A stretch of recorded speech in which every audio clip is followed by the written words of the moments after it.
In this video, we're going to be covering finding the hypotenuse, which is part of Pythagoras' theorem. So we're going to cover some terminology first. So the first one is Pythagoras himself.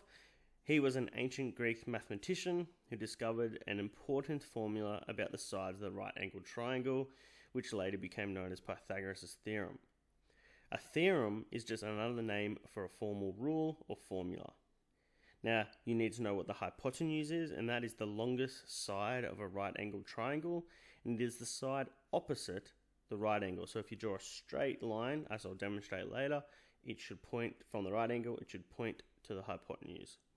Now, you also be introduced to something known as a surd, and a surd is a square root or other root, doesn't have to be square root, could be cube root, whose exact value cannot be found.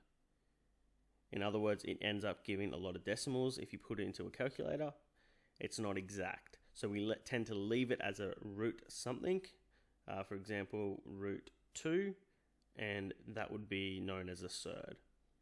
Now, for any right-angled triangle, the square of the hypotenuse is equal to the sum of the squares of the other two sides. Now, that might be confusing, so I'll show you a diagram down here.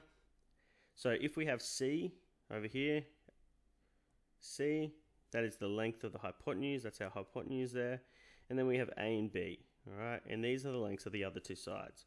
So we can find C squared, all right, if we go A squared plus B squared. So the hypotenuse equals the other two sides, A and B, squared and then added together. You may also sometimes see the formula as C equals the square root of A squared plus B squared. That kind of skips a step you have to do. So you may notice that as well. So here we have a first question. We need to write the Pythagoras' theorem for each of the right-angled triangles. So for this example here, we have this triangle. I'm going to label this side C. Now remember, C squared equals the other two sides squared. So we have 18 squared plus 7.5 squared. Now, it doesn't matter if you have these two around the other way.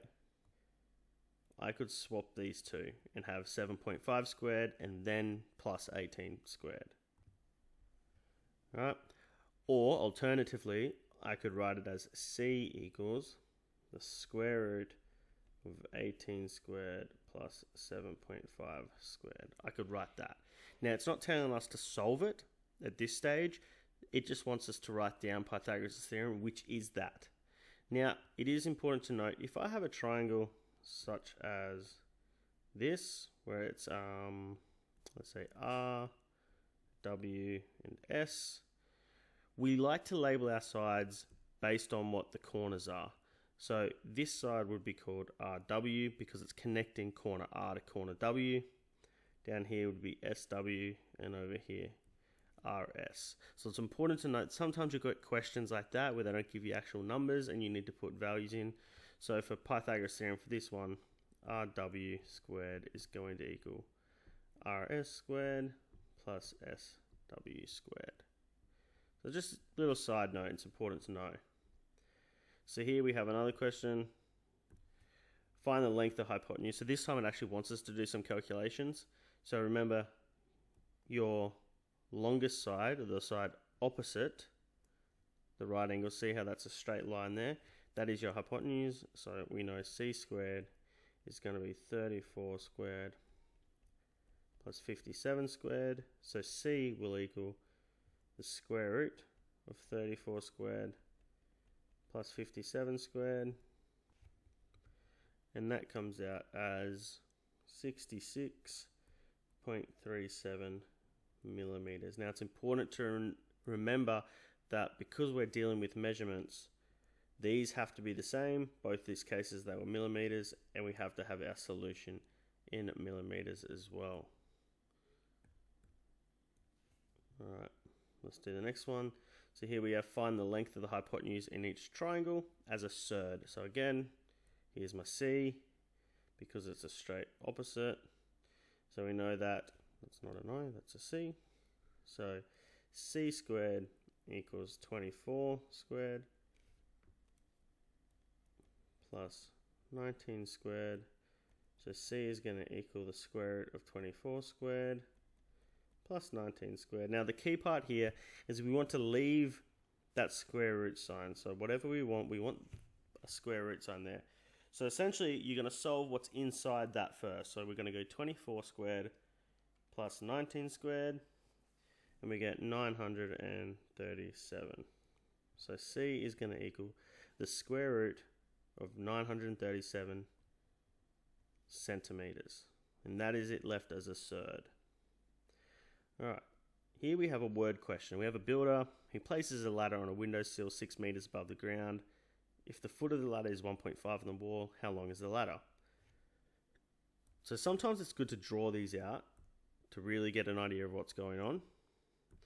So I know I have some sort of building here, and I've got a little windowsill, and we've got our ladder coming out.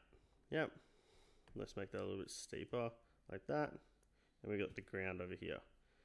So I know this is 1.5 going from here to here, and I know this is 6 meters going from here to here.